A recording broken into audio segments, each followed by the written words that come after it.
I'm Yoko, and I finally have more Pokemon Gijinkas, which basically I pick 6 Pokemon in a semi-random way, randomize what gender that I design them as using the Pokemon's existing gender ratios, and then I draw them as humans/humanoids. I have a playlist with all my previous videos in this series linked below or in a card above if you like this style of content, but there's no need to see the older videos to enjoy this one. And I actually started planning this one a very long time ago, just never really got the time to finish it up. So with that said, let's hop into our first design of the video, which is Gumshoos, who was randomized to be a girl design. And I actually had to redraw this picture completely because I lost the speed paint footage from my first drawing because of the whole computer wiped itself thing a few months ago. Which, side note, that shows how long this video's kind of been sitting in the work in progress purgatory. Oops. That being said, design-wise, for this girl, Gumshoos as a Pokemon are based on detectives, gumshoes, you know? So I knew I was going for that direction with a stylized brown trench coat with lots of spiky bits to resemble Gumshoos' fur, along with pink buttons to call back to Gumshoos' nose. I made her coat have a yellow inner lining and gave her a yellow turtleneck underneath that was peeking out to show the yellow belly fur of Gumshoos. And since the design was rolled to be a girl, I improvised a bit with the beard that Gumshoos looks like it has going on by just spiking up the neck of the turtleneck a bit. My first thought was to make her have yellow hair, but I didn't really like how that was looking in my drafts, so I gave her a beanie instead and took the black/dark gray inner ear color of Gumshoos for her hair, as well as her shoes. Speaking of ears, I gave her a small scar on her ear since Gumshoos has like a chunk missing out of it. And yeah, that's basically my Gumshoos.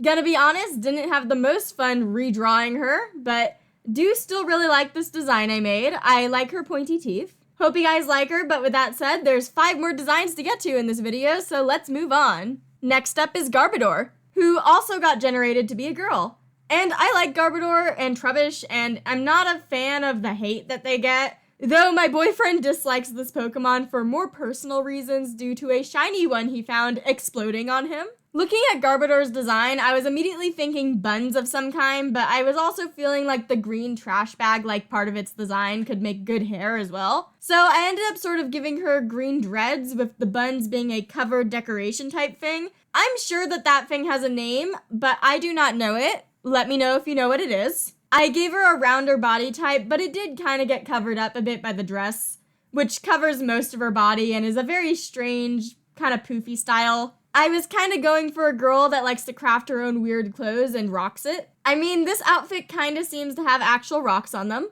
I'm sure that they're just decorative ones and not like real ones, because I imagine the alternative would weigh down the outfit, but I've added a few more pale wrappings to part of her, notably under her bust area and on one arm, because I was trying to resemble Garbodor's weird, kind of skinnier arm that has little segments. Garbodor is an asymmetrical Pokemon, and I tried to show the difference with how I stylized the arms and sleeves.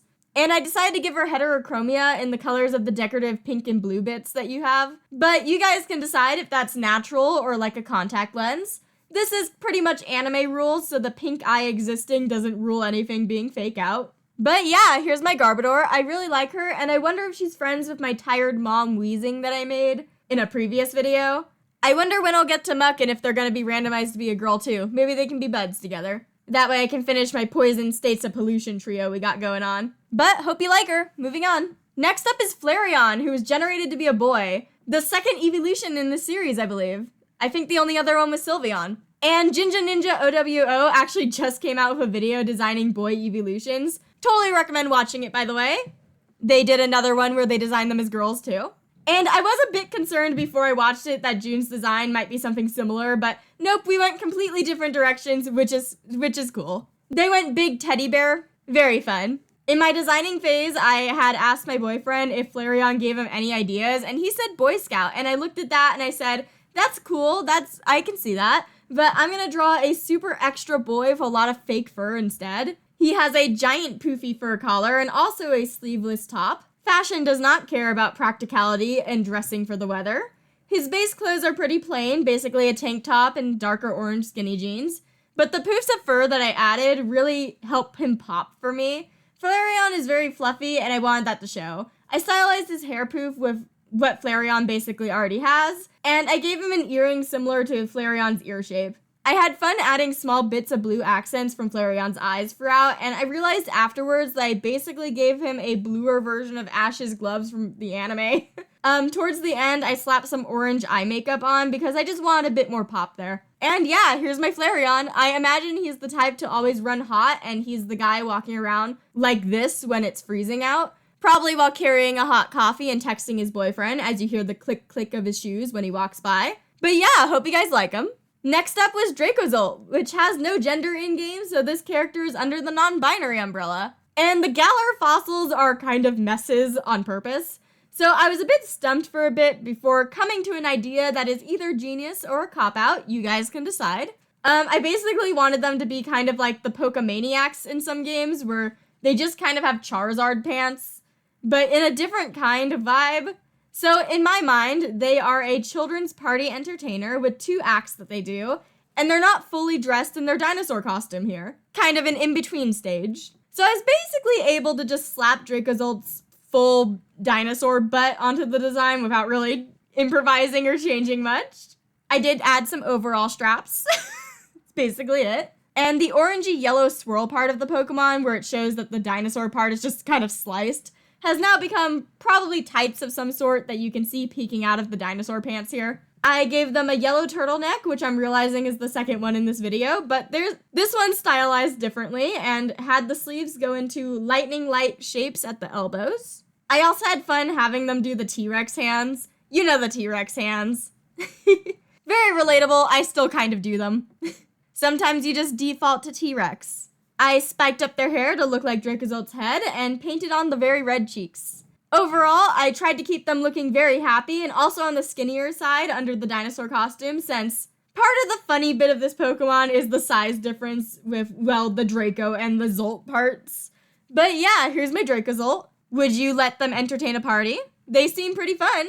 Hope you guys like them. Not sure what I'm gonna do for the other Galar fossils. Guess we'll see when we get to them. But yeah, moving on to the next Gijinka, which is Diancie, who has another unknown gender ratio, so this character falls under the non-binary umbrella as well. Design-wise, I did play with the fact that Diancie is very princess-like, though. I basically kept their head jewel / crystal thing that they have, just stayed like a crown decoration that they already had as a Pokemon. And I was also kind of tired, so the symmetry tool was used for her face / head area. I stylized their hair to poof up like the bits that Diancie has. And Diancie as a Pokemon already looks like they have a little dress with long sleeves, so I basically just kept that along with the gem and the collar thing. But I kind of more made it into a shirt than a dress style. If this is a dress, this is very short. And I stylized them to have poofy pants to look like the rocky base of Diancie, adding the gem chunk and also pink shoes. And color-wise, if you're new to this series, every 10th Pokemon species I draw is designed with the shiny colors, because I think it's fun and I like shinies. So they got a nice darker pink with a black color scheme. I also kept their eyes the same color as Diancie's because I'm more loose with legendaries and mythicals being completely human looking usually. I was also a bit on the lazier side coloring the gem bits, but in my defense, as I said, I was tired with this one.